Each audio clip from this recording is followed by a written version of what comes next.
Un Français gracié à Bamako, 82 soldats maliens libérés par le Front de libération de l'Azawad et Fela. Le même jour, deux annonces et un même mystère. Que s'est-il réellement joué dans l'ombre des chancelleries et du désert? Négociation directe, médiation internationale ou pragmatisme politique? Dans le forum de ce dimanche 16 août 2026, nous ouvrons le dossier des tractations confidentielles qui secouent le Sahel. Avec nous au plateau, Luc Kouméabalo Abaki. Luc, bonjour. Bonjour Gilles, bonjour à tous nos amis qui nous font toujours ce plaisir d'être à ce rendez-vous tout à fait important, du donner et du recevoir. Luc, encore sur ces 31 aujourd'hui, journaliste, écrivain, analyste politique. Avec lui, l'homme qui ne bouge pas. Il n'a pas bougé, rassurez-vous, son Excellence Sogoyou Kegewe. Bonjour. Bonjour, bonjour Gilles, et bonjour aux téléspectateurs et aux, comment on dit ça, les ouailles de la deuxième messe. Les auditeurs, les téléspectateurs et téléspectatrices. Voilà. Ah ben, Sogoyou Kegewe, vous connaissez les journalistes, ancien ambassadeur du Togo. Le sujet, les dessous de la libération du Français Yann Vézilier au Mali. Ben, vous êtes conviés à enrichir cette émission. Vous connaissez le principe. Plus 228 96 08 63 63, le numéro WhatsApp pour nous écrire rien que les messages. Vous pouvez d'ailleurs nous écrire sur les réseaux sociaux qui nous relaient en direct, notre page Facebook et notre chaîne YouTube. Faisons ensemble l'émission. On commence avec le premier axe. S'agit-il d'une coïncidence calendaire ou un canal de négociation secret? Et Luc Abaki, est-il plausible que deux événements d'une telle ampleur politique surviennent le même jour et par hasard? Je ne sais pas s'il est important même de creuser pour voir si c'est un hasard ou c'est la concordance d'une coordination. Mais ce qui est sûr, c'est que je pense qu'il est important au regard de toute l'agitation que j'ai vue sur les réseaux sociaux à la suite de cette libération, de procéder par une démarche pédagogique pour d'abord revisiter les faits. Alors, l'espion français Vézilier, c'est ça son nom, c'est ça? Oui, en général, je ne retiens pas les noms des gens qui sont mauvais, qui posent des actes nuisibles à nos sociétés. Bon, voilà. Il a été arrêté en août 2025 à Bamako. Et vous rappelez le contexte, tout ce que ça a suscité comme réaction de la part de Paris. Dans un premier temps, Paris avait nié qu'il ne faisait pas partie des services de renseignement, qu'il s'agissait d'un diplomate qui est là en coopération sécuritaire, etc. Et puis moi, quand les preuves ont été étalées directement, ah oui, on a reconnu qu'il faisait partie de la DGSE, effectivement, mais qu'il était vraiment en mission à l'ambassade, etc., qu'il est couvert par l'immunité diplomatique et on a réclamé, mordicus, sa libération. Et la France est allée jusqu'à suspendre sa coopération antiterrorisme à l'époque. Elle a même intimé l'ordre à deux diplomates maliens de quitter Paris. Mais tout ça signifiait quoi? Ça signifie clairement que si, dans un premier temps, la France avait senti la nécessité de nier le travail, en tout cas le lien de Vézilier avec les services de renseignement, c'était en fait un vrai coup de fouet que la France venait de recevoir, qu'on dise qu'un lieutenant-colonel, officier supérieur de son État, se rende coupable d'une certaine complicité d'atteinte à la sûreté de l'État, etc., et que les services de renseignement même soient donc entachés, c'était un problème pour la France. Elle avait tenté justement de camoufler cela, de taire cela, d'invisibiliser cela, mais Bamako a tenu dur. Alors, 10 mois après, il a fallu donc, dans moins de 10 mois, pour que finalement, oui, je pense que 10 mois après, il a suivi donc son procès, qui a étalé à la face du monde qu'il est effectivement coupable, justement, des actes subversifs qui tendaient à déstabiliser en complicité avec certains officiers supérieurs du Mali, l'État, en tout cas le régime d'Assimi Goïta. Après, oui, il a été jugé à 20 ans, clairement, et connu comme tel. Et bien, après cela, si après, au bout du compte, la France négocie d'une manière ou d'une autre, l'objectif, en fait, c'était quoi? C'est de montrer qu'en réalité, ce qu'on lui reprochait était avéré, puisqu'il a son avocat qui n'a pas senti la nécessité d'interjeter appel à la suite de ce procès. Cela veut dire que les faits ont été avérés Et l'avocat lui-même a été convaincu. J'ai vu un certain média international dire « Ah oui, il n'a pas fait appel, ça veut dire qu'au départ, il y avait un arrangement. » Non. Quand vous êtes frappé par l'évidence des faits, vous n'avez pas besoin de vous ridiculiser par une deuxième procédure, etc. Donc, finalement, Assimi Goïta, ayant réussi le pari, de l'exposer clairement, de montrer à la face du monde que ce n'était pas de la complaisance, c'est du sérieux, etc.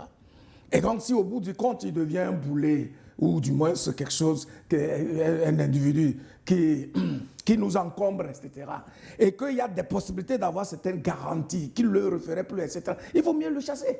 Mais alors, le deuxième fait, c'est quoi? C'est que les 82 militaires maliens ont été libérés le même jour. Il y a une certaine concordance, mais vous savez très bien qu'en général, les rebelles, les terroristes en général font quoi? Ils demandent des rançons. Est-ce que vous le savez? Alors, donc, si, dans un contexte pareil, même les rebelles eux-mêmes disent qu'il n'y a pas eu de rançon et que, bon, c'est un geste humanitaire, etc., ça veut dire qu'en tout état de cause, même s'il est arrivé que c'est une négociation souterraine, puisqu'il a signalé l'intermédiation d'une puissance, d'un pays ami, qui a joué donc les bons offices pour ce résultat, mais c'est tant mieux.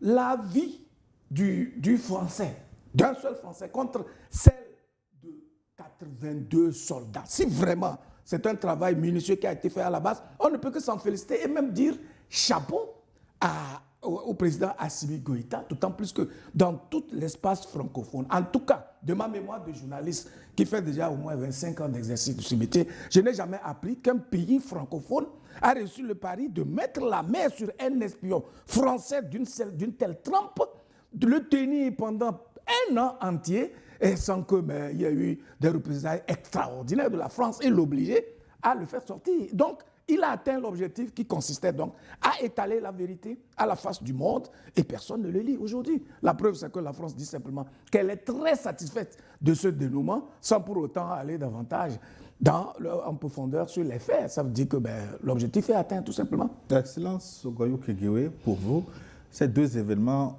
ont-ils des liens? La grâce accordée aux Français Véziliers et la libération des 82 soldats maliens par le Front de libération de l'Azawad. Et on aurait pu croire que c'est le hasard, comme tu l'as dit. Tu te rappelles, en cours de philo au collège, on nous disait que le hasard est la rencontre de deux déterminismes voyageant incognito. Cours de philosophie, classe de terminale. C'est ça. Mais maintenant, on se retrouve face à deux déterminismes qui ne voyageaient pas incognito, qui se connaissaient, qui faisaient semblant de ne pas se connaître. Donc les deux déterminismes se connaissaient, même s'ils faisaient semblant de voyager incognito, ils se connaissaient. Alors, dire que la libération de mercenaires terroristes français n'a rien à voir avec la libération de 82 braves fils du Mali, je crois que c'est prendre des gens pour des ânes. Mais en France, on n'est pas à un coup près de prendre les Africains pour des ânes. Si ce n'était pas lié, dis-moi, pourquoi on a senti la nécessité de faire monter des terroristes sur les médias officiels français pour dire que non, ce n'est pas lié? Si ce n'est pas lié, ce n'est pas lié. Est-ce qu'on a besoin qu'ils viennent dire que ce n'est pas lié? Est-ce que quelqu'un leur avait dit que c'est lié? À mon avis, à ce que je sache, aucun média, aucun officiel, ni français, ni malien, n'avait dit que les deux faits sont liés. Dis-moi pourquoi les terroristes du FLA vont maintenant sur les antennes d'une télévision officielle française juste pour dire que ce n'est pas lié. Donc tu vois, c'est que ces gens-là, comme je t'ai toujours dit, c'est des négrophobes. Ils prennent tout ce qui est noir pour une bande d'idiots. L'homme du FLA, tu l'as vu, hein, c'est un blanc, hein, c'est un genre arabe blanc. Donc il est allé chez ses frères blancs européens et il croit qu'on peut tourner les noirs en bourrique. Hein, comme les noirs, ils ne connaissent rien, on va les blaguer. Bon, ce n'est pas lié. Nous, les gens du FLA, on est des gens très gentils, très bons, très sensibles. Mais les 82 soldats étaient là-bas depuis, hein. Pourquoi on ne les a pas libérés? Alors, donc moi je crois que poser la question si c'est lié, disons, la question est superflue, Gilles. C'est plus que lié, c'est intimement lié.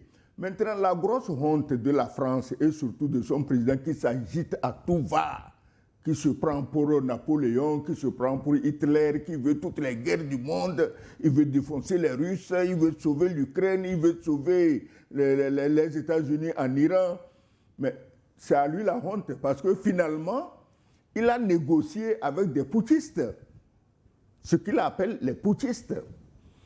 Tu comprends, non? C'est-à-dire que les seuls Africains qui refusent le ridicule des démocraties hypocrites, qui sont honnêtes, qui veulent gérer leur pays avec leur population, dans l'intérêt de leur population, qu'on appelle putschistes, alors que les soi-disant démocraties, qui sont des championnats d'hypocrisie, de malice, de mensonges, de manipulation, sont applaudis à Paris. Oui, c'est ça, c'est démocratiquement élu, démocratiquement élu président de la République, démocratiquement élu président d'autre chose, président machin. Bon, donc ceux-ci, ils ont refusé, on dit putschistes.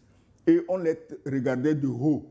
Aujourd'hui, on est obligé d'aller négocier avec eux pour obtenir la libération d'un espion. Alors, pour revenir sur l'espion lui-même, comme tu le disais, mais au départ, on a dit que ce n'était pas un espion, c'était juste un petit agent technicien aéronautique qui se promenait là-bas par hasard. Tu te rappelles, il y a eu des cas similaires au Burkina Faso.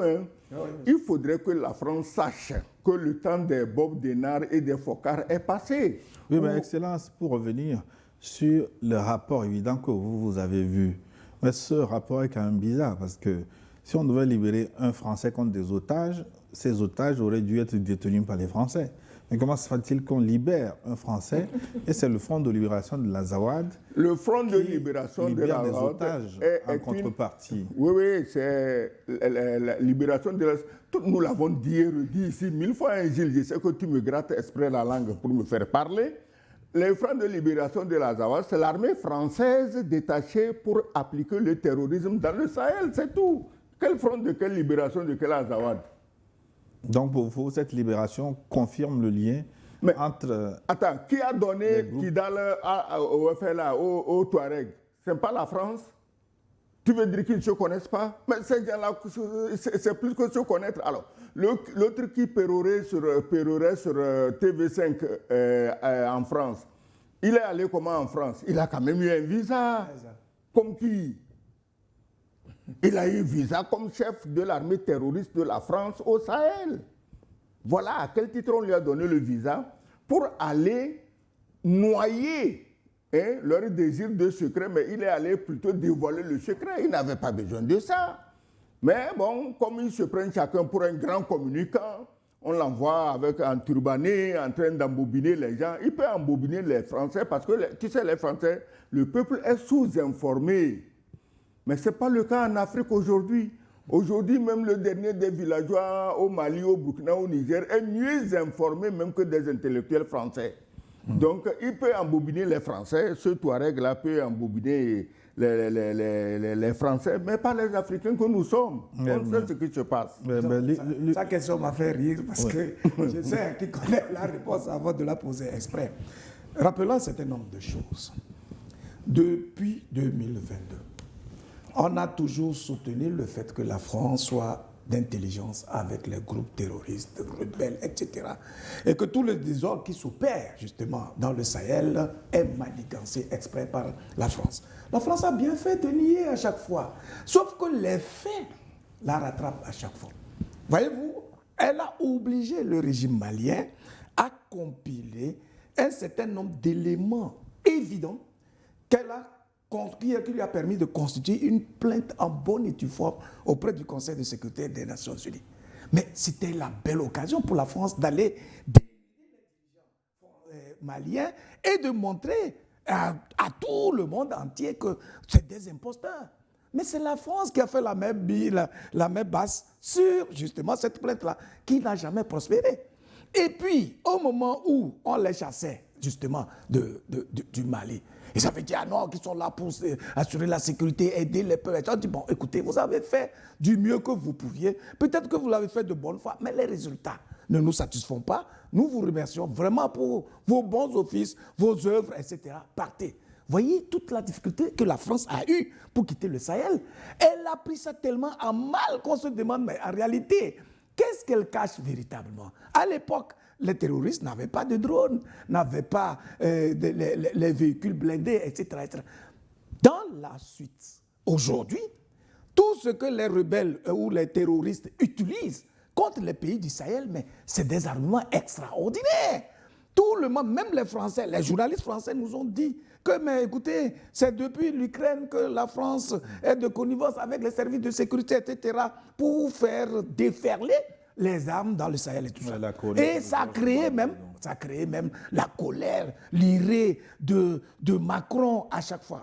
Ben, écoutez, les dirigeants du Sahel, notamment du Mali, ne sont pas bêtes. Est-ce que vous pensez qu'en matière de communication, ils ne sont pas suffisamment subtils pour sortir les deux communiqués le même jour dans un contexte de libération? Eh bien, ils laissent le soin à l'opinion, mais de se faire tout simplement. Parce que, mais, quelle est cette concomitance extraordinaire? Et puis, tellement ils sont maladroits que le porte-parole du FLA nous dit « Ah non, c'est des gens qui étaient en otage depuis 2002, etc. » Comme l'a dit l'ambassadeur à l'instant. Si depuis ce temps, il y en avait qui étaient malades, qui avaient des soucis, etc., ils n'ont pas senti l'envie ou l'humanité, même l'envie de libérer des gens. Et cet humanisme-là surgit subitement dans le contexte de libération d'un mercenaire français. C'est quand même extraordinaire que ce soit dans ce contexte-là. Mais je remercie bien sûr cet acte qui a été posé par Assimi Goïta, qui montre combien il est très attaché non seulement à son armée, mais à son peuple, tout simplement parce qu'il s'agit là des frères d'armes qui ont été libérés, c'est des citoyens maliens qui ont besoin de retrouver leur famille, etc. Ça, il a posé un acte d'un vrai père qui se prend pour la cause de ses fils et de ses enfants. Et partout où ils sont, il est prêt donc à les sortir de cette situation-là. C'est un acte hautement humain, puisque même dans le communiqué, il précise clairement que, vu les principes du vivre ensemble, le pardon, le sens du pardon, en tout cas, les valeurs humaines qui caractérisent le peuple malien ont participé justement à poser ce acte. Dans le même communiqué, il a fait mention des médiations d'un pays ami, d'un pays frère. Oui. Est-ce qu'il s'agit du Qatar, de l'Algérie, de la Turquie, du Maroc, du Togo ou des réseaux d'influence locaux? Qui a pu faciliter une telle opération? Avant de chercher à le connaître, il faut d'abord le remercier.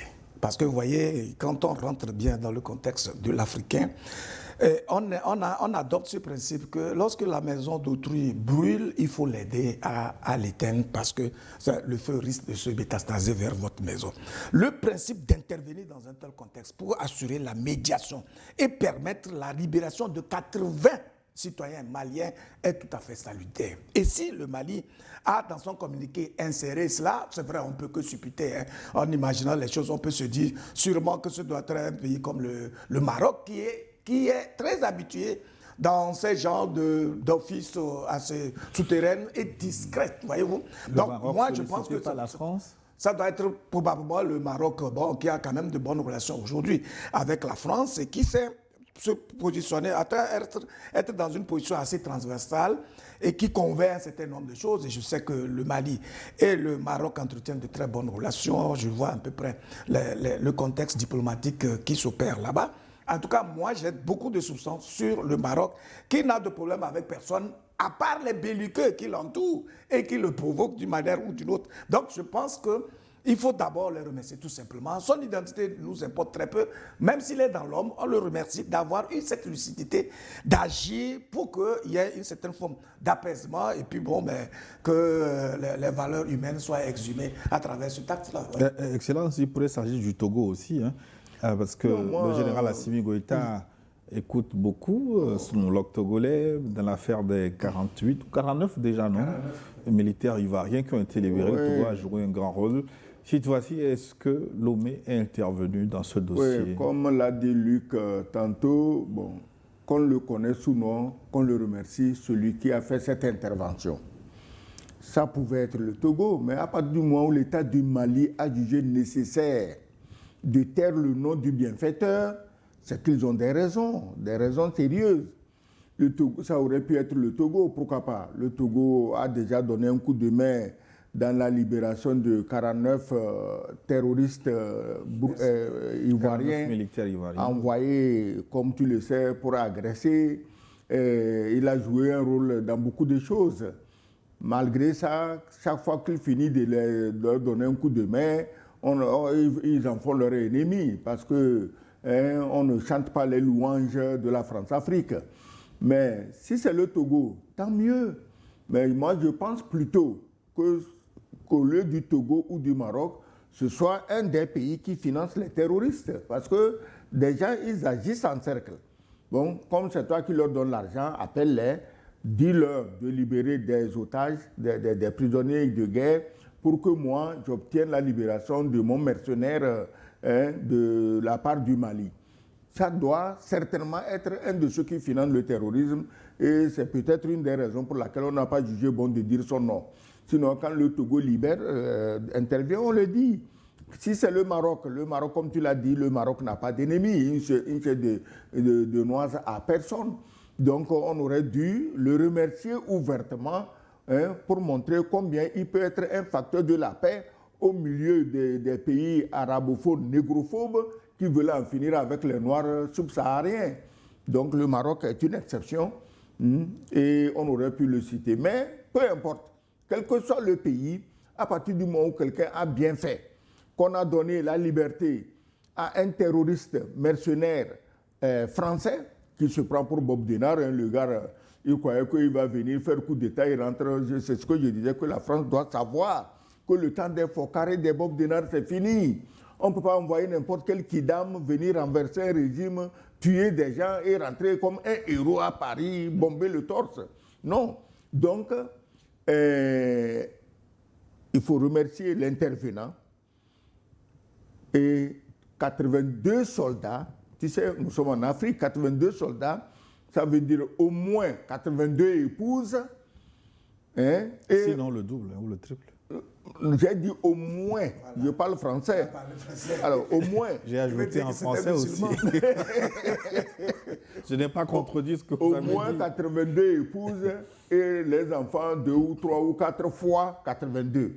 Sans compter les parents, les amis, les oncles, les sympathisants et l'esprit du corps de l'armée, les autres soldats qui savent que quoi qu'il arrive, le président Assimi Goïta ne les oubliera jamais et ne les laissera jamais entre les mains des ennemis. Il fera ce qu'il faut pour les libérer. C'est un très bon signe en direction de l'armée et c'est ce que tous les dirigeants aussi doivent faire si jamais leurs soldats ont des difficultés. Le soldat va au front, c'est pour tout le pays. Il engage sa vie, il engage sa liberté, sa sécurité, sa santé. C'est pour tout le pays. Alors chaque fois que le pays peut faire quelque chose pour l'aider, je crois que c'est une très bonne chose. Oui, mais on ne peut pas en dire autant sur la libération du Français Vézilier Yann, parce qu'il a été jugé et condamné comme un agent dangereux, un espion que son Excellence a classé dans le groupe des terroristes. Mais libérer quelqu'un de Takabi, est-ce que ça peut être compris par l'opinion nationale, lui Kabaki? Comment les Maliens perçoivent-ils cette grâce accordée aux citoyens français, alors que le Mali a toujours parlé de souveraineté? Est-ce que cette souveraineté est en cause avec cette libération? Mais je parlais tout à l'heure de l'agitation que j'ai remarquée sur les réseaux sociaux où les gens sont beaucoup plus dans l'émotion, où on dit « Ah non, notre sœur Nathalie Yam avait déjà prédit qu'après ce procès, on risquait donc de le libérer, etc. » Non, je pense qu'il faut analyser les choses avec une tête froide. La prison, ce n'est pas par complaisance qu'on envoie là-bas, qu'on envoie les gens là-bas. Et dire que c'est un lieutenant-colonel français des renseignements et de l'aviation française qui avait la couverture diplomatique qui travaillait là-bas et qu'on a pu arrêter, qu'on a maintenu en détention pendant 1 an. 1 an sur 20. Non, ce que je veux dire, c'est une prouesse extraordinaire. J'ai dit tout à l'heure que de ma mémoire de journaliste, il ne m'est jamais apparu que cette situation soit arrivée. D'habitude, lorsqu'on prend un Français, un ressortissant français, justice civile, dans la foulée, même si on doit le condamner, s'il a trop duré, il a fait 1 mois ou 2 maximum, il repart. Mais si on l'a maintenu jusqu'à le juger, avec un droit de défense qui est clair. Il a son avocat, je l'ai dit. Si ce dernier n'a pas senti le besoin d'interjeter appel pour que la vérité éclate, si elle n'a pas déjà éclaté en première instance. Parce que lorsqu'on vous traite quand même de conspirateur, de quelqu'un qui est en collusion avec des forces ennemies pour renverser un pays, c'est de l'opprobre, non seulement sur votre personne, mais sur votre pays, justement. Puisqu'il était là-bas en tant que diplomate d'abord. Voyez-vous? Donc, si on a pu le maintenir comme ça jusqu'à le juger, avant de le libérer dans ce contexte-là où, subitement, on a au moins 80 fils maliens qui reviennent, mais je pense que c'est une prouesse extraordinaire. Au contraire, le peuple malien et du Sahel devait saluer cette bravoure, cette audace, ce courage que le régime d'Assimi Goïta a eu de maintenir un élément de cet acabit-là, de cette trempe-là, qui donc alors humilie clairement la France, en témoigne juste son agitation dès son arrestation et toute la gesticulation qu'elle a menée pour essayer d'invisibiliser l'acte et de faire croire qu'en réalité c'était du faux. Pourquoi mais pendant ce temps, les Maliens impliqués dans le même dossier et condamnés, eux, ils sont toujours en prison. Oui, mais bien sûr, ça va arriver. Dans tous les cas, vous savez, c'est une procédure judiciaire et dans un contexte de déstabilisation d'un régime, ça veut dire que c'est un acte criminel qui demande une série d'investigations et de compilations des éléments sérieux. Voyez-vous, pour comprendre ce contexte-là, allez justement dans nos familles tout simplement. Lorsque dans votre famille, vous avez vos enfants à qui vous avez donné une forme d'éducation donnée et qu'un intrus vient de l'extérieur pour perturber cette quiétude-là, avec la complicité de certains de ces enfants-là, vous allez être plus regardant même vis-à-vis de vos enfants. Parce que vous avez eu le temps de les éduquer, de les instruire, de leur donner des nutriments intellectuels, moraux, spirituels nécessaires qui doivent leur imprimer une certaine, conduite. Alors l'intrus, lorsque un frère du village ou d'une autre famille qui vient intercéder pour sa cause et vous dit, bon, franchement, on comprend qu'il a fauté, qu'il a dérapé, etc. Mais nous te prions de nous le donner, etc. Votre sens de l'humain, votre humanisme et tout ça, toutes les valeurs que vous incarnez vous obligera à leur concéder cela avec cette condition que dès lors qu'ils ont compris qu'il a été vraiment dangereux et nuisible pour la quiétude de leur famille, c'est qu'il ne va plus jamais répéter ça. Et je pense que c'est ce contexte qu'il faut comprendre. Le temps pour l'État malien de trouver les corrections les plus appropriées, qui ne sont pas des sanctions ou des punitions, mais c'est des corrections qu'il faut faire pour faire justice, pour que les citoyens maliens dans leur ensemble comprennent que personne n'a le droit d'agir en traître contre une vision, une action qui est implémenté pour le bien-être des citoyens dans leur ensemble. Excellence, quel peut être l'impact moral ou politique de la libération de Français par Bamako dans le contexte du dynamisme souverain? Non, attends, tu as dit cette libération, c'est comme si le désir de souveraineté du Mali devait en prendre un coup. Non. Au contraire. On n'a pas libéré le français par complaisance. C'est un échange de prisonniers. C'est vous qui le dites ainsi. Mais c'est un échange de prisonniers, je le répète. Hein? Ils peuvent encore envoyer les communicants de la Zawadi dire que je mens, ce n'est pas un problème. D'ailleurs, ils ont un autre zozo à Dakar là-bas qui raconte tout et son contraire matin, midi, soir. Bon, ils n'ont qu'à les envoyer. Nous, quand on parle à l'intelligence de ceux qui nous écoutent. On ne parle pas pour embobiner les gens, pour manipuler les gens, pour endormir les gens. On parle à l'intelligence des gens qui nous écoutent, quel que soit leur milieu. Alors, on a échangé. Je voulais souligner, Gilles, que dans tous les pays du monde, il y a échange de prisonniers. Pendant la guerre froide, même après la guerre froide, même à l'heure où nous parlons, il y a toujours des échanges de prisonniers entre les Russes et les Américains. Ukrainiens. Les espions qu'on prend à gauche, on prend à droite, on les garde bien au chaud. Et le moment venu, on les échange. Est-ce que cela remet en cause la souveraineté des États-Unis ou la souveraineté de la Russie? Non. Ils ont des gens, c'est leurs enfants, c'est leurs envoyés. Et s'ils sont en difficulté, il faut de tous les moyens, utiliser de tous les moyens pour les libérer. Mais pourquoi les faits n'ont pas été présentés comme tels, c'est-à-dire clairement dans la communication officielle? Et laisse-moi finir mon idée. Quelle communication officielle? Dans de pareilles circonstances, ce qu'on ne dit pas est plus important que ce qu'on a dit. Retiens ça comme ça. Donc, en matière d'échange de prisonniers, tu te rappelles pendant la Deuxième Guerre mondiale, le fils de Staline, pas moi, le fils de Staline, qui s'appelait Yakov, il devait avoir le grade de caporal ou de sergent dans l'armée. Les Allemands l'ont pris comme prisonnier. Et à la bataille de Stalingrad, les Russes ont pris le maréchal von Paulus, le maréchal allemand, qui a dirigé la bataille de Stalingrad. Ils l'ont pris comme prisonnier et les Allemands ont proposé à Staline, écoute, on va échanger ton fils contre Paulus, tu nous donnes notre maréchal et nous, on te donne ton fils. Et Staline a dit, mais dis donc, moi je ne veux quand même pas échanger un petit caporal contre un maréchal. Il a refusé. Et on a fusillé son fils. Ah oui, c'est un cas extrême, mais c'est un cas de dignité et un cas aussi de souveraineté parce qu'effectivement, on n'échange pas un caporal contre un maréchal et un maréchal allemand. Ce n'est pas des rigolos, ces gens-là. Donc, c'est pour te dire qu'en tout moment, depuis l'Antiquité, dans les guerres en Europe, il y a eu même des rois qui ont été pris sur les champs de bataille. Et leurs pays ont dû verser de très fortes rançons pour qu'on les libère ou qu'on les échange. Donc aujourd'hui, si le Mali a échangé le Viselier contre 82 soldats, on nous dit que ce n'est pas lié, d'accord.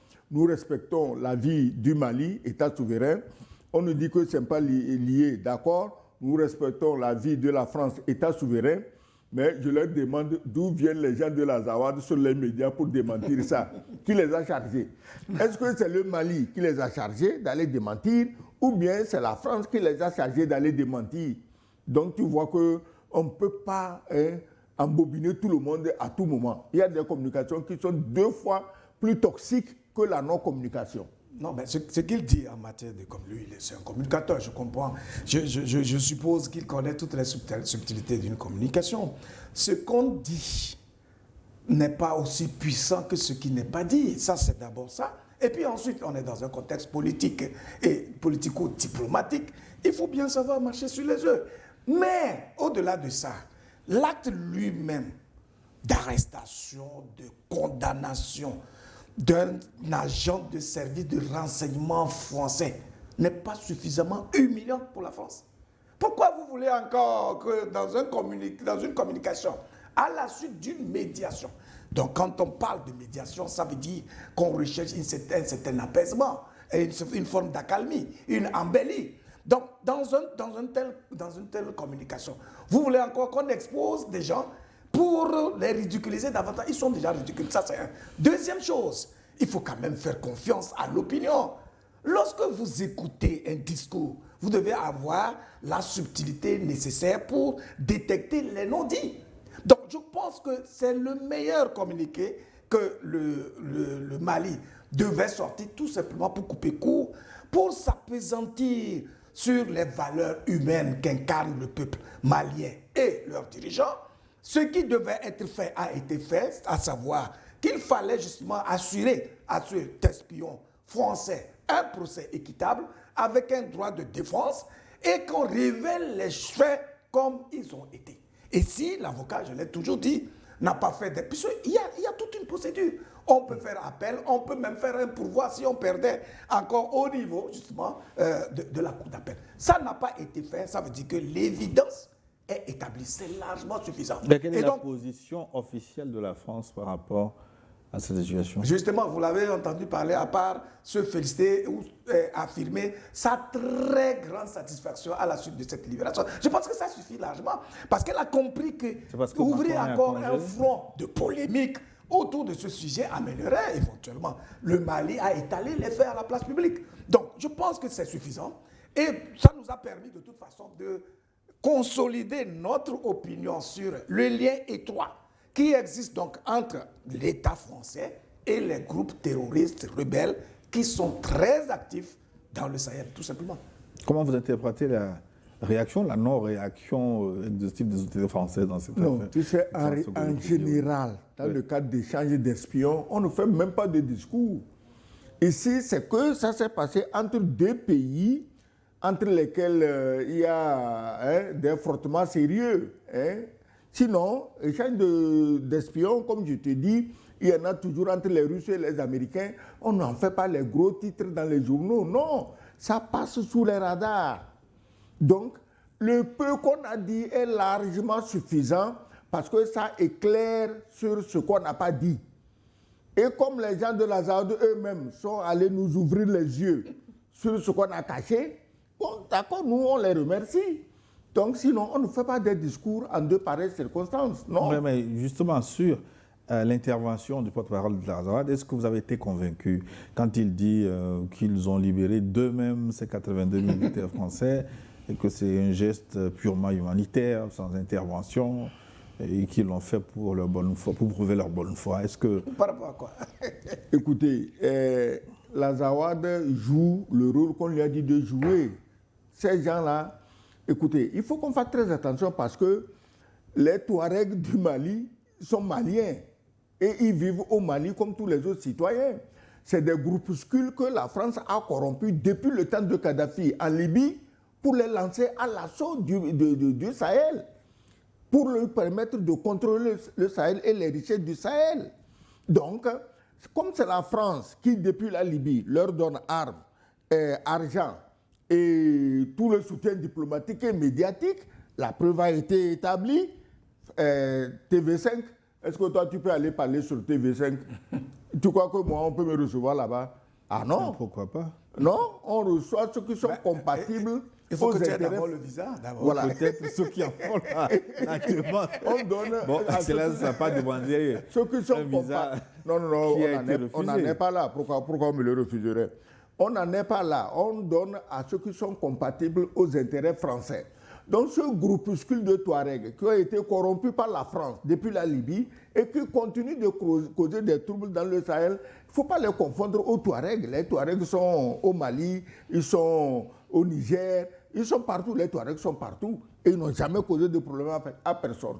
Donc, ils ne peuvent, si tu vois les gens du FLA sur un média français, le fait même que ce soit un média français et un média public français, mais tu n'as pas à poser la question de savoir qui les a envoyés et pour qui ils parlent.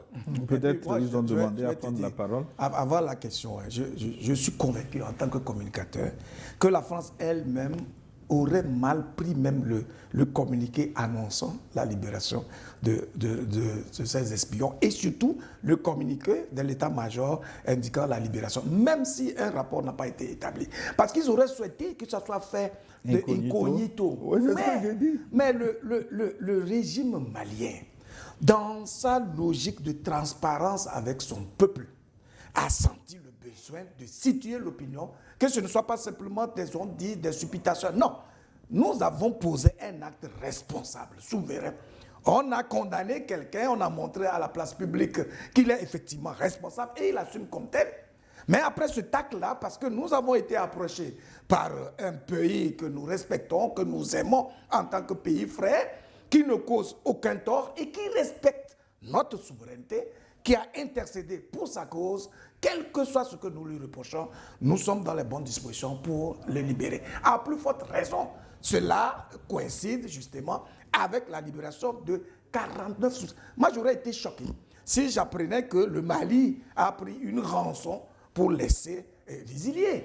Mais tant que c'est des vies humaines qui sont sauvées, parce que le rôle d'un dirigeant, c'est justement de protéger la vie de ses citoyens. C'est de veiller à leur épanouissement et de faire en sorte à agir en tant que père qui se prend littéralement pour la vie de son peuple. À partir de cet instant-là, nous sommes satisfaits et nous saluons la transparence du régime d'Assimi Goïta. Luc, pourquoi tu aurais été choqué qu'on ait pris une rançon pour le libérer? Ces gars-là viennent pour piller nos pays. Une vie humaine ne peut pas s'évaluer avec de l'argent. Il est là-bas dans une mission de pillage à long terme. Alors, si un jour on l'échange contre une rançon qui peut aider à faire quelque chose pour les Maliens, je ne vois pas qu'est-ce qui est choquant dedans. C'est une façon ou une autre. Mais tu veux qu'on en fasse quoi? On le garde là-bas, on le nourrit. Et n'oublie pas que les attaques du 25 avril, les 12 000 mercenaires de l'OTAN qui sont allés attaquer le Mali, mais parmi les priorités, c'était la libération de ce viselier. Alors, donc, quel que soit le traitement qu'on lui réserve, le Mali, en tant qu'État souverain, peut décider de quel usage faire de cet être complètement nuisible. Tu le vois, il a l'apparence d'un soulard. Hein. Non, c'est vrai, tu ne ferais pas attention à lui. Si tu es assis quelque part, le type là vient, tu lui accorderais tous les métiers, sauf métier d'espion, de terroriste. Voilà, regarde-le. Est-ce que tu vas croire que c'est un terroriste? Non. Tu ne peux pas penser à ça, c'est un vieux père Les tranquille. terroristes ne se reconnaissent pas à l'œil nu, Excellence. Ah non, il y en a qu'on reconnaît. Quand tu vois Yadal Angali, tu sais que c'est un terroriste. Avec quoi? Avec la barbe? Amadou Koufa, c'est un terroriste, ça se voit. La barbe ne fait pas le terroriste. Ah non, je ne parle pas de barbe aussi, c'est la barbe. Le réalisateur Séverin en a aussi. Donc, donc ce type d'apparence, chose, mais voilà, c'est un terroriste. Hein, un tueur, ils sont venus pour assassiner des gens au Mali. Alors on l'a pris, le Mali peut en faire tout ce qu'il veut, surtout si ça respecte les règles humanitaires. On peut conclure cette première partie, Luc. Est-ce que ce dénouement peut amorcer une baisse des tensions entre le Mali et le Niger? Ou s'agit-il de... Le Niger, vous dites le Mali ou le Niger? Non, le Mali et la France. Voilà, c'est ça. En fait, notre souhait, c'est que tous les pays s'entendent et entretiennent des relations d'amitié, de fraternité. C'est important pour leur peuple. Que les dirigeants comprennent qu'ils ont cette responsabilité de développer des règles démocratiques, des règles diplomatiques, du vivre ensemble, etc.